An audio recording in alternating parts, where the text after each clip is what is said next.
네, 시청자 여러분 안녕하십니까? 세계 곳곳에서 발생한 개벽 뉴스를 알려드립니다. 뉴스 더 개벽 시작하겠습니다. 6월 둘째 주 전 세계 지진대가 다시 흔들리고 있습니다. 특히 필리핀 남부 해역에서는 강진 이후 해저가 솟아오르고 해안선이 이동하는 이례적인 지형 변화까지 확인되며 피해가 커지고 있습니다. 6월 15일 필리핀 마티 남동쪽 약 104km 해역에서 규모 6.2의 지진이 발생했습니다.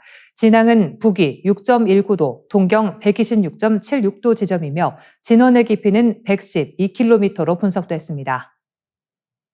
필리핀에서는 앞서 6월 8일 남부 민다나오 섬 앞바다에서 규모 7.8의 강진이 발생했습니다. 이 지진으로 최소 61명이 숨지고 40명이 실종됐으며 1,403명이 다친 것으로 집계됐습니다. 피해를 입은 주민은 72만 4천여 명, 피해 가구는 17만 3천여 가구에 이릅니다. 필리핀 민방위청 통계에 따르면 약 2만 명의 이재민이 발생해 긴급구호센터에서 임시 거처를 찾고 있습니다. 이 피해는 주택과 공공시설에도 집중됐습니다. 초기 평가 결과 약 2,000채의 주택과 117개의 공공건물 및 시설이 여러 지역에서 피해를 입었습니다. 당국은 균열이 생긴 건물들이 추가 여진을 견디지 못할 수 있다고 보고 학생들이 등교하기 전 약 6,000개 학교에 대한 안전점검을 명령했습니다.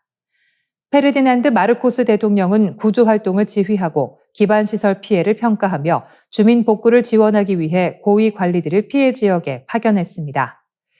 이번 지진의 가장 큰 특징은 해저 지형 변화입니다. 필리핀 환경부는 조사팀을 파견한 결과 사랑가니주와 다바오 옥시덴탈주 일부 해안에서 해저가 최고 2m까지 융기한 사실을 확인했습니다. 물속에 있던 산호초와 해초군락이 수면 위로 드러났고 일부 지역에서는 해안선이 기존 위치에서 약 200m 이동한 것으로 전해졌습니다.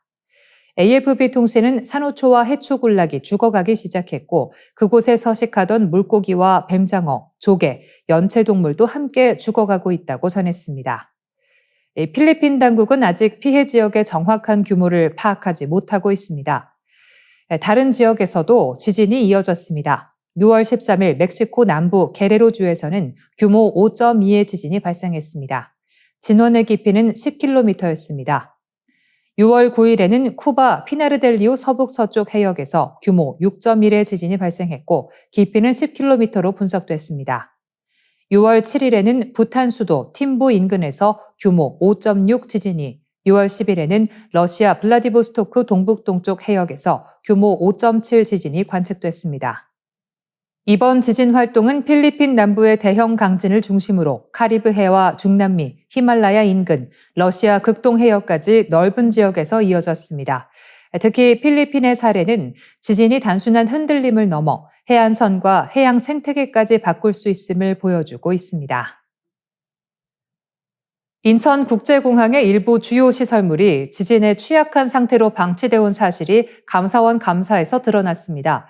국가 핵심 기반 시설인 공항 건물 10여 곳 이상이 현행 내진 기준을 충족하지 못해 규모 6.1에서 6.5 수준의 지진이 발생할 경우 붕괴되거나 심각한 피해를 입을 수 있다는 지적입니다. 감사원이 6월 15일 공개한 인천국제공항공사 정기감사 보고서에 따르면 인천공항공사는 공항시설물 212곳 가운데 40곳에 대해서만 내진 성능 평가를 실시했습니다. 나머지 142곳은 준공 당시 내진 설계가 적용돼 있었다는 이유로 평가 대상에서 제외됐습니다. 하지만 이들 시설에 적용된 기준은 1990년대에서 2000년대의 과거 기준이었습니다. 문제는 2016년 경주 지진과 2017년 포항 지진 이후 내진 설계 기준이 강화됐다는 점입니다. 현재 주요 건축물은 규모 6.0에서 6.5 정도의 지진을 견딜 수 있어야 하지만 인천공항공사는 과거 기준으로 지어진 시설들이 현행 기준을 충족하는지 제대로 확인하지 않았습니다. 감사원은 국토안전관리원과 함께 준공된 지 20년이 넘은 공항시설물 23곳을 대상으로 예비평가를 진행했습니다. 그 결과 13곳이 지진 발생 시 전부 또는 일부 붕괴 혹은 심각한 피해를 입을 위험이 있는 것으로 나타났습니다.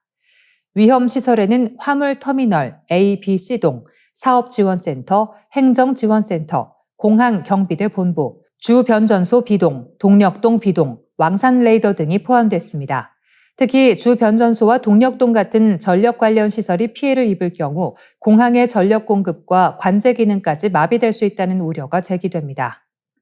감사원은 인천공항공사에 해당 13곳에 내진 성능 확보 방안을 마련하고 나머지 시설물에 대해서도 체계적인 내진 성능 평가를 실시하라고 통보했습니다.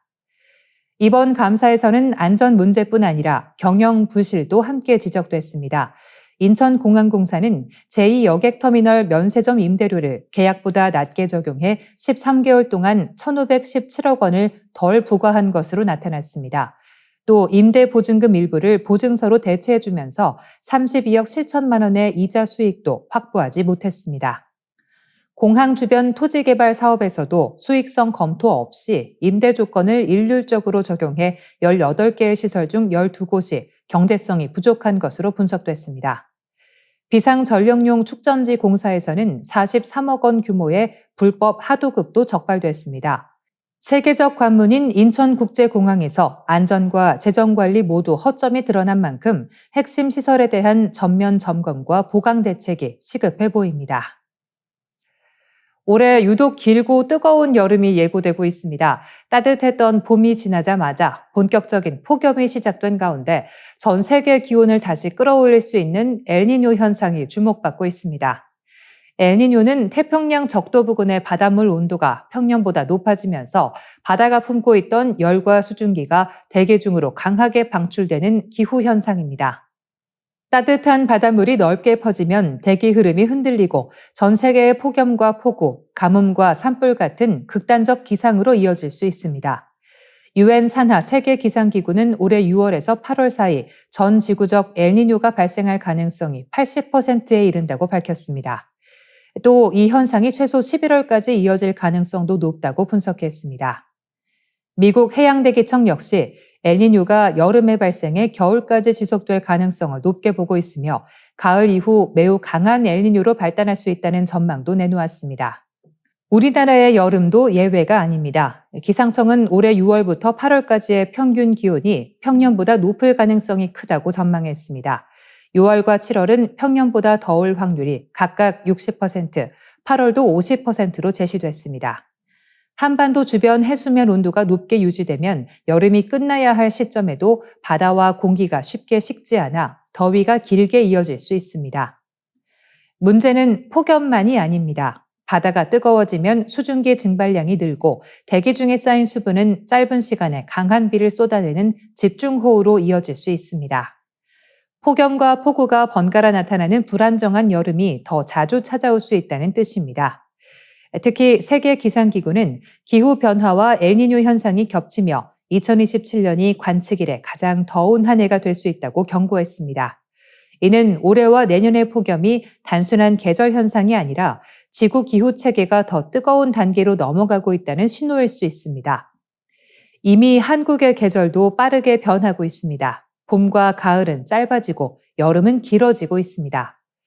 최근에는 10월에도 폭염과 열대야가 관측되며 과거의 계절 감각이 더 이상 통하지 않는 상황이 됐습니다. 기상청의 기후변화 전망에 따르면 온실가스 배출이 현재 수준으로 이어질 경우 21세기 후반 한국의 여름은 4월 말부터 10월까지 약 반년간 지속될 수 있습니다. 2080년대 폭염 일수는 100일을 넘고 2090년대에는 115일 이상으로 늘어날 전망입니다. 전문가들은 올해와 내년의 기후가 미래의 일상적인 기후를 미리 보여주는 경고일 수 있다고 말합니다. 더 길어진 여름, 더 강해진 폭염, 더 예측하기 어려운 폭우에 대비하는 일이 이제는 선택이 아니라 생존의 문제가 되고 있습니다. 유럽이 초여름부터 이례적인 폭염 비상에 들어갔습니다. 프랑스 일부 지역의 낮 기온이 42도까지 오를 것으로 예보되면서 6월 한복판의 유럽이 사실상 한여름보다 더 뜨거운 열기에 휩싸일 전망입니다. 프랑스 기상청은 6월 하순 프랑스 남부와 중부 일부 지역의 낮 최고 기온이 40도에서 42도까지 치솟을 것으로 내다봤습니다. 리옹과 마르세유, 툴루즈 인근 지역은 41도에서 42도 수준의 극심한 폭염으로 파리를 포함한 북부 지역도 35도에서 39도 안팎의 고온이 예보됐습니다. 통상 프랑스의 6월, 이 시기 낮 최고 기온은 25도에서 30도 수준입니다. 파리도 6월 평균 기온이 24도에서 26도 안팎에 그치고 남부지방 역시 30도를 크게 넘지 않는 경우가 많습니다. 하지만 올해는 평년보다 10도에서 15도나 높은 기온이 예보되면서 유럽의 여름이 예년보다 훨씬 빠르게 시작됐다는 우려가 나오고 있습니다. 이 폭염은 프랑스에만 머물지 않을 것으로 보입니다. 스페인 남부 세비야와 코르도바 일부 지역은 40도를 웃돌 가능성이 있고 포르투갈과 이탈리아 남부도 35도에서 40도에 이르는 고온이 예상됩니다.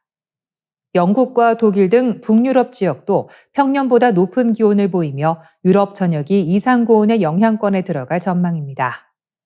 전문가들은 이번 폭염의 원인으로 북아프리카에서 밀려오는 뜨거운 공기와 강한 고기압 정체 현상을 꼽고 있습니다. 사하라 사막 상공의 뜨거운 공기가 지중해를 지나 유럽으로 유입되고 고기압이 이 공기를 덮개처럼 가두는 이른바 열돔 현상이 나타나고 있다는 분석입니다. 이 열돔이 오래 지속될 경우 고온은 쉽게 빠져나가지 못하고 폭염 기간도 길어질 수 있습니다. 문제는 이런 현상이 일시적인 이상기후에 그치지 않는다는 점입니다. 유럽에서는 최근 수년 사이 폭염 발생 시기가 점점 앞당겨지고 있습니다.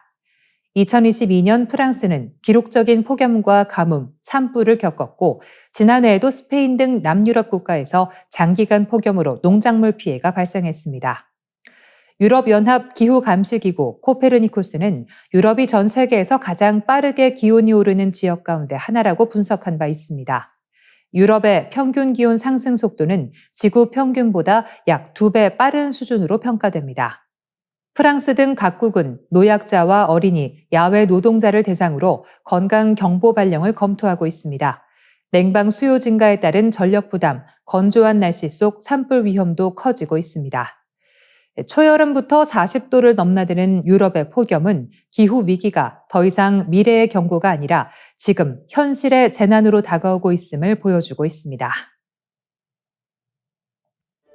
오늘 저희가 준비한 소식은 여기까지입니다. 내일 다시 찾아뵙겠습니다.